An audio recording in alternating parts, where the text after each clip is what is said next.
Domu pokojnej staroby. Sehr geehrte Damen und Herren, gestatten Sie uns, Sie auf der 10-jährigen Jubiläumfeier des Caritas-Hauses Dom pokojnej staroby herzlich willkommen. Zároveň mi dovolte, aby som medzi nami osobitne privítala vzácnych hostí zo Švajčiarska. Erlauben Sie uns hierbei unseren lieben Gäste extra zu begrüßen, und zwar unsere Freunde aus der Schweiz, aus der Erzdiözese in Košice, aus dem Caritas-Haus Lipany und Abgeordneten der Stadtrat. Žalín Hoštetla,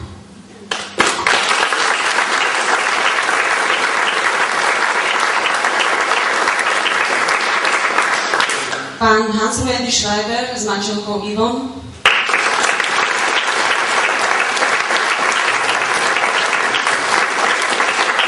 pán Albert Knecht a manželka Anna,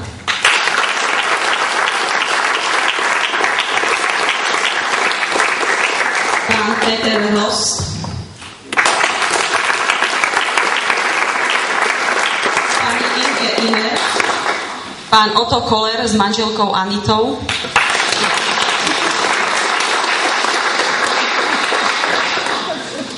pán Gerhard Eichinger s manželkou Verenou,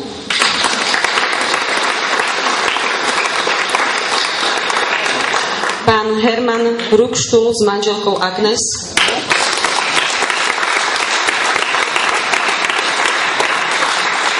pán Rico Kalganini s manželkou Elizabeth,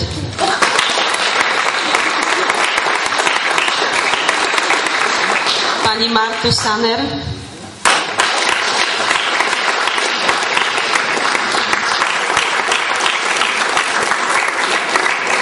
ďalej srdečne vítam zástupcov Charity, zástupcov Košickej arcidiecézy, poslancov mestského zastupiteľstva a všetkých prítomných hostí.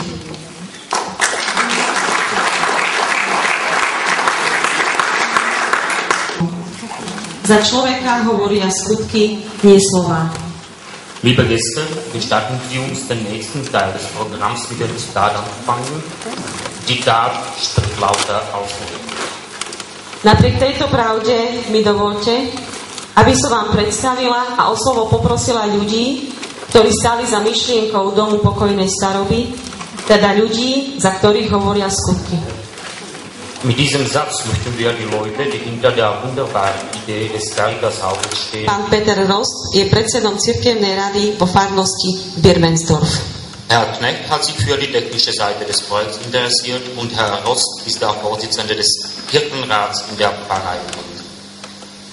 V našom diskusnom stole rada by som predala slovo pánovi primátorovi, ktorý by nám porozprával o tom, ako to vlastne všetko začalo.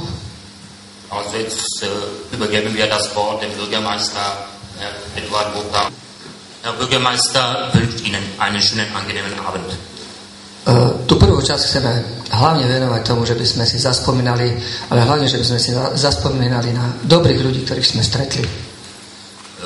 Den ersten Teil möchten wir uns an alle Leute, die wir getroffen haben, in diesem Projekt erinnern. Tak, jak tam bolo uvedené v prezentácii hneď na začiatku, že je žalm, keď Pán nestavia, darovná je námaha tých, čo stavajú. Myslím si, že celé toto dielo, čo tu bolo v tomto duchu robené. Pravdu povedia, za nima pritačili k múru a hovorili: idete do Ríma na stretnutie kňazov z celého sveta. Aj pán dekan Dráb, samozrejme, tam bol vždy prítomný a je prítomný dodnes.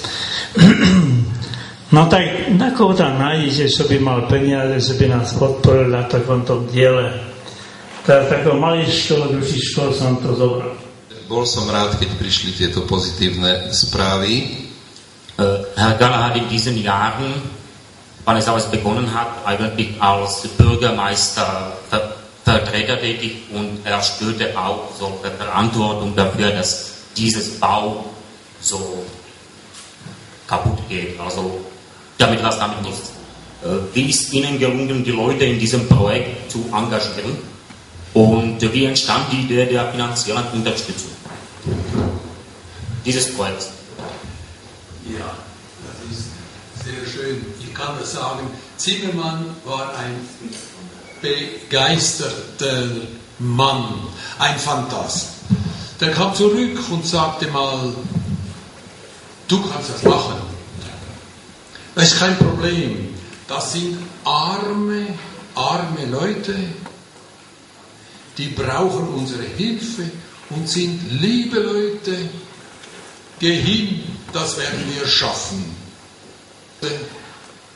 Und dann sagte mir der Säckelmeister, Also was ich aus meinem Gedächtnis jetzt noch erzählen kann, ist gewisse Bestätigung, Patrick, das Projekt hatte einen Namen und der hieß, ich muss da auf den anderen Zettel schauen,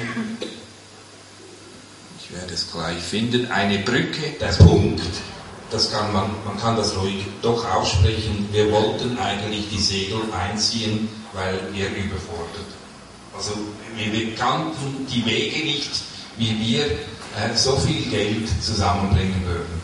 Und es wurde studiert, echt abzuklären, fertig zu machen und sich mit Anstand zurückzuziehen. Aber da haben wir Pfarrer Kamil Jankes kennengelernt habe, weil ich Eduard Vokalova kennengelernt habe. Seine Frau Maria war noch sympathischer und netter. Stretol pána Jankeka, pána Eduarda Vokala a jeho ženu, ktorá je sympatickejšia a ešte lepšia. Den Milan Gala und seine Gattin und so weiter und so fort. Und dann habe ich gesagt zu meiner Frau, wir müssen etwas tun, weil wir können nicht, bevor wir am Ziel sind, aufgeben. Tak potom povedal manželke, že musíme niečo pre to ľudí, nemôžeme to vzdať predtým, ako dojdeme do cieľa.